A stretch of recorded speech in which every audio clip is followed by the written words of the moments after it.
I was nervous and afraid again, no matter how cool it being a 40-year-old freshman sounds. I mean, when I was last in the classroom, it was 1987. I had a Jerry curl, weighed about 140 pounds. It's about 100 pounds ago. The Cold War was not in the history books like it is now. It was being reported in real time by Ted Koppel on ABC Nightline. But when I walked onto this Grossmont campus back in the fall of 2009, I knew this college was an excellent choice. However, Grossmont was a huge culture shock for me. Besides being twice as old as the majority of my classmates and a conservative Republican, I did not have much experience dealing with these young people, referred to as Generation Me. I was exposed to a varied assortment of dress and mannerism that the old gunny had not seen in the Marine Corps. I did come to realize Grossmont College is a wonderful menagerie of colors, cultures, and sounds. I remember an extraordinary woman that shared in class about her courageous flight from her home in Africa, carrying a Bible verse as she escaped the war-torn ravages and persecution of her country. She is one of the people I grew to admire and call my friend at Grossmont. I am fortunate for having an opportunity to experience such rich diversity, not only amongst the students, but the faculty and staff as well. To these wonderful professors, staff, and aides, I can only say, you're one of the main reasons I stand before you today. Your patience, understanding, and most of all, love for your profession are inspiration. Assignments, deadlines, thought-provoking lectures, coupled with your feedback on my works, help me grow both professionally and personally. I do have one problem. I got a B on an African American history paper. I mean, really? How is that possible? Got to be more careful.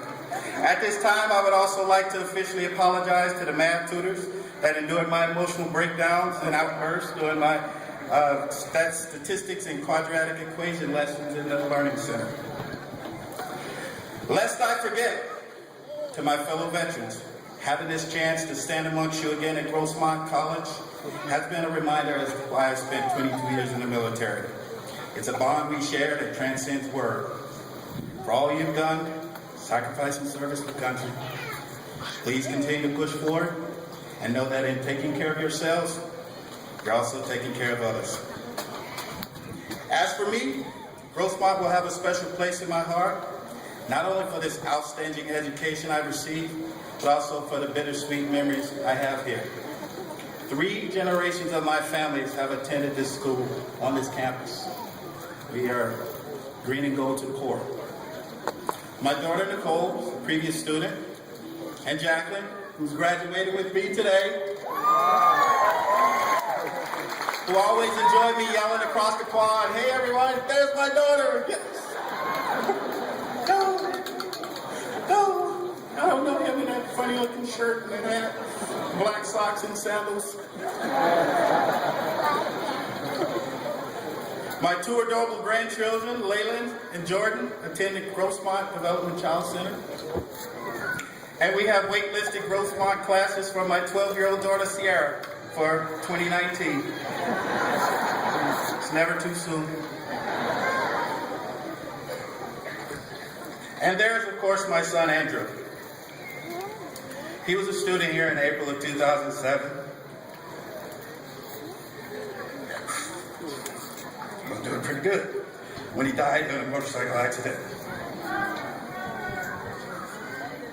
Yeah, he was the most incredible person I've known, and he will always be the best part of me. I often wondered he might have sat in the chair I was sitting in, or just as confused in a math class as I was.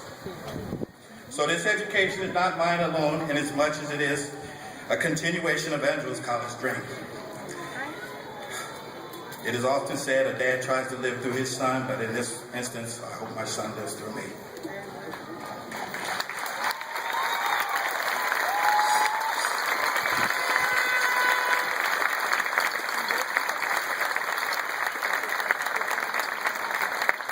And to our class, on our special day, we go out into the world better equipped with more wisdom and knowledge. We have infinite possibilities before us. I will continue my education so I can continue to help people. Classmates, I ask that you remember, success in life isn't measured in material possessions or the number of friends you have on Facebook.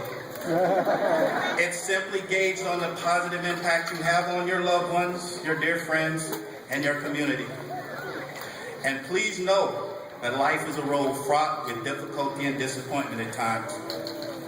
Yet let us not sit sadly and ruminate, not having done something in our lives because of this or that, but take solace in the fact that we did something worthwhile in our lives, in spite of what obstacle or circumstance stood behind or before us. If I can share briefly about something I learned from my son's passing, live free of guilt and animosity. Cherish love and make the most of the time we are afforded here on this planet, because unfortunately, we don't know how truly won't know how long that time is. And this is something I used to say to my Marines: if you're going to be a bear, be a grizzly. And I will leave you with something my parents recently told me: stand up to be seen, speak up to be heard, and sit down to be appreciated. We did it, Andrew. We did it.